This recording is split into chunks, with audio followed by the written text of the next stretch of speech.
జమ్మూ కాశ్మీర్‌లోని పహల్గామ్ ఊరిలో గ్రామంలో జరిగినటువంటి ఉగ్ర దాడి ఏదైతే ఉందో, ఆ దారుణమైనటువంటి మారణకాండలో మరణించినటువంటి హిందువులు ఎవరైతే ఉన్నారో, వ్యక్తులు ఎవరైతే ఉన్నారో, వారికి భారతీయ జనతా పార్టీ తరపున ప్రగాఢమైనటువంటి సానుభూతిని తెలియపరుస్తూ ఉన్నాము. ఒక పక్క మతం పేరిట, ఎందుకంటే మనందరికీ తెలిసిందే, బాధితులు ఎవరైతే ఉన్నారో, అంటే తన కళ్ళ ముందే భర్తని కోల్పోయినటువంటి భార్య చెప్తున్నటువంటి మాటలు. వచ్చారు, నా భర్తను అడిగారు, నువ్వు హిందువా ముస్లిమా, నువ్వు హిందువా ముస్లిమా అని అడిగారు. పదే పదే అడిగారు. నీ పేరేంటి, నీ మతం ఏంటని అడిగారు. చెప్పిన సమాధానంతో ఏకీభవించకుండా ప్యాంటు విప్పదీసి మరీ వారిని కాల్చి చంపారు. ఇవి చూసినటువంటి ప్రత్యక్ష సాక్షులు కానీ, తమ కళ్ళ ముందే భర్తని కోల్పోయినటువంటి భార్యలు గాని చెప్తున్నటువంటి హృదయ విదారకమైనటువంటి మాటలు మనం అందరం వింటూనే ఉన్నాం. ఇలా కేవలం హిందువుల పైనే కక్ష కట్టుకొని మరి దాడి చేసినటువంటి ఉగ్రవాదము ఇస్లామిక్ టెర్రరిజం కాదా? జిహాదీ టెర్రరిజం కాదా ఇది? ఏం తప్పు చేశారు ఆ హిందువులు? పర్యాటకుల్లాగా వెళ్లారు అక్కడ కాశ్మీర్‌లో. ఎందుకంటే గడిచిన 10 సంవత్సరాల్లో భారత ప్రభుత్వం ఈ దేశ భద్రత పైన ఎన్నో సంస్కరణలు తీసుకుంది. ఎంతో పటిష్టమైనటువంటి చర్యలు తీసుకుంది. భారతదేశం లోపల ఎటువంటి ఉగ్రదాడి జరగలేదు ఈ 10 సంవత్సరాల లోపల. కానీ ఈ దేశం పైన దాడి చెయ్యాలి అని చెప్పని ఎన్నో సార్లు కుట్రలు పన్నినటువంటి ఉగ్రవాదులు ఎవరైతే ఉన్నారో వారి కుట్రలను కూడా భగ్నం చేసింది జాతీయ భద్రతా దళాలు. మన భారత జాతీయ భద్రతా దళాల యొక్క పనితీరుని గాని, మనం అనుసరిస్తున్నటువంటి విధానాన్ని గాని ప్రపంచ దేశాలన్నీ కూడా మెచ్చుకుంటూ ఉన్నాయి.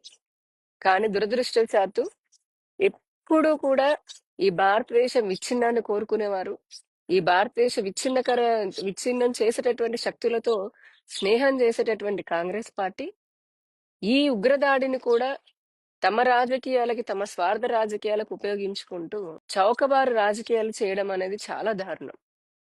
ఇంతవరకు కూడా వారు ఈ బాధిత హిందూ కుటుంబాలకి, ముఖ్యంగా మరీ చెప్తున్నాము, మతం పేరున జరిగినటువంటి ఈ ఊచకోతల్లో మరణించినటువంటి బాధిత కుటుంబాలు ఎవరైతే ఉన్నారో వారికి అండగా నిలబడలేదు. ఒకడేమో తెలంగాణ రాష్ట్రంలో కాంగ్రెస్ వాడు అంటాడు, ఐ లవ్ పాకిస్తాన్ తప్పేంటి అని అంటాడు. సిగ్గులేదా ఈ కాంగ్రెస్ వాళ్ళకి? ఇంకో పక్కనేమో ఆంధ్రప్రదేశ్ లో షర్మిల అంటుంది, ఆమె మళ్ళీ కాంగ్రెస్ ఇక్కడ ఆంధ్రప్రదేశ్ రాష్ట్ర అధ్యక్షురాలు. ఏమాత్రం నైతికత లేకుండా, ఏమాత్రము సిగ్గనేది లేకుండా, ఇంకా మళ్ళీ ఇప్పుడు ఈ జరిగినటువంటి దాడి సంఘటనలో భారత ప్రభుత్వాన్ని, భారత ప్రధానిని, అమిత్ షా గారిని, జాతీయ భద్రతా దళాలని, వారిని విమర్శిస్తుంది. కానీ ఎంతసేపటికి ఉగ్రవాదులని లేదా వారికి ఆశ్రయం ఇచ్చిన వాళ్ళని, వారికి సహాయం చేసినటువంటి వారిని మటుకు ప్రశ్నించదు. ఇక్కడే తెలుస్తుంది కదా ఆమెకున్నటువంటి రాజకీయ అపరిపక్వత గాని, లేదంటే ఆమెకున్నటువంటి సంతుష్టీకరణ భావజాలం. అఫ్ కోర్స్ కాంగ్రెస్ లో అందరికీ ఉంటుంది. ఎందుకనంటే దేశాన్ని విడగొట్టిందే మత ప్రాతిపదికన. లక్షలాది మంది హిందువుల ఊచకోతకు కారణమైంది ఇదే కాంగ్రెస్. ఆ తర్వాత కూడా మైనారిటీ సంతుష్టీకరణ కోసం ఎన్నో చట్టాలను చేసింది. అలాగే హిందువులకి వ్యతిరేకంగా, హిందువులు మెజారిటీగా ఉన్నటువంటి ఈ దేశంలో హిందువులకి వ్యతిరేకంగా ఎన్నో చట్టాలను కూడా చేసింది ఇదే కాంగ్రెస్. ఈ రోజు నీతులు చెప్తోంది షర్మిల అలానే కాంగ్రెస్ నాయకులు. 65 సంవత్సరాలు ఈ దేశాన్ని పాలించినప్పుడు కాంగ్రెసేగా పాలించింది. అటు కేంద్రంలో కానీ, ఇటు రాష్ట్రంలో కానీ. మరి ఒక హైదరాబాద్ లో లుంబిని పార్క్ లో జరిగిన ఘటన గాని, లేదంటే ముంబై పేలుళ్లు గాని, గోకుల్ చాట్ లో జరిగింది గాని, ఇవన్నీ ఎవరి హయాంలో జరిగాయి?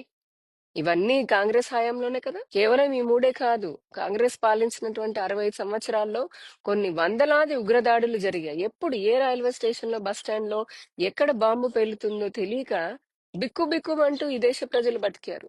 కానీ గడిచిన 10 సంవత్సరాల్లో మా భారతీయ జనతా పార్టీ ప్రభుత్వం వచ్చిన తర్వాత ప్రజలు ఎంతో ధైర్యంగా ఉన్నారు. ఈవెన్ ఈ కాశ్మీర్ లో కూడా మీకు తెలుసు, ఎంతో వేలాది మంది ఉగ్రవాదులు నేరి పారేశారు.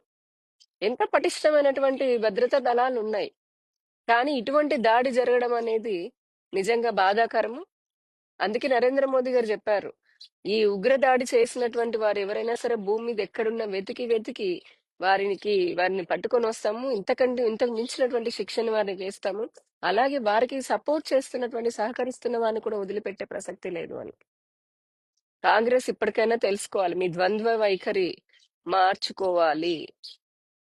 హిందువుల మరణాల పైన మీ రాజకీయ పునాదులు వేయడమే కాకుండా, మీ రాజకీయం అంతా హిందువుల మరణాల పైన, హిందువుల ఊచకోతల పైన హిందూ వ్యతిరేక కార్యక్రమాలతోటే మీ రాజకీయం, మీ జీవితం అంతా గడిచిపోతూ ఉంటుంది. ప్రజలందరూ గమనిస్తున్నారు, హిందువులందరూ గమనిస్తున్నారు. ముఖ్యంగా షర్మిలకు చెప్తున్నాను, దమ్ముంటే, ధైర్యం ఉంటే సవాల్ చేస్తున్నాను. మీ 65 ఏళ్ల పాలనలో కాంగ్రెస్ హయాంలో ఎన్ని ఉగ్రదాడులు జరిగాయి? మీ కాంగ్రెస్ పార్టీ ఏ విధంగా ఉగ్రవాదులకి, వారికి ఏ విధంగా సహాయ సహకారాలు అందించింది? మీ రాహుల్ గాంధీ ఏ విధంగా దేశ విచ్ఛిన్నకర శక్తులతోటి స్నేహం చేస్తున్నాడు అనేది అందరికీ తెలిసిన విషయమే. అలాగే మా భారతీయ జనతా పార్టీ హయాంలో మేము ప్రజల్ని ఏ విధంగా కాపాడుకున్నామో రండి, సవాల్ చేస్తున్నాను. ధైర్యం ఉంటే, దమ్ముంటే గనక మాతో ఛాలెంజ్ కి రండి, డిబేట్ కి రండి. అంతేగాని ఎక్కడో కూర్చొని భారత ప్రధానిని ఒక మాట అనడము, భారత జాతీయ భద్రతా దళాలను విమర్శిస్తామనంటే చూస్తూ ఊరుకోవడానికి ఇక్కడ ఎవరూ లేరు. ఎందుకంటే మీ హిందూ వ్యతిరేక భావజాలం అందరికీ తెలిసిందే. దేశంలో ఉన్న ముస్లింలందరినీ ఎవరన్నారు షర్మిల? నువ్వెందుకు వెనకేసుకొస్తున్నావు? ఎవరైనా అన్నారా దేశంలో ఉన్న ముస్లింలందరి గురించి? కానీ ఆ ఉగ్ర దాడికి తెగబడినటువంటి వారు మతం ఆధారంగానే కదా చేసింది, హిందువులను తెలుసుకునేగా చేసింది. అందులో ఒక క్రైస్తవుడని కూడా తెలిసి మరీ చేశారు, చంపారు కదా అక్కడ. వారు చంపినటువంటి వారు ముస్లింలని నీకు తెలీదా? వారి జిహాద్ కోసమే చేశారని కూడా తెలీదా? ప్రత్యక్ష సాక్షులు చెప్తున్నారు కదా. ఇటు బాధిత హిందువులకి సపోర్ట్ చేయకుండా అటు ఏంటో ముస్లింలను వెనకేసుకొని వస్తారేంటి? ఎప్పటికీ మీ బుద్ధి మారదా?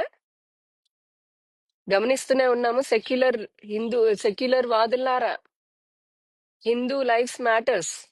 ఎక్కడో ఏదో ఘటన జరిగితే మీరందరూ కూర్చొని ఓ సానుభూతి వ్యక్తపరచడం కాదు. ఇప్పుడు ఎందుకు మరి అందరూ నోర్లు తెరవట్లేదు? ఇంతమందిని మతం పేరిట ఊచకోత కోస్తుంటే దీనిపైన కూడా అసత్య ప్రచారాలు పుట్టించాలి, సృష్టించాలని చెప్పని చూస్తున్నారు కొంతమంది కుహాన మేధావులు, అలానే కాంగ్రెస్ వాదులు.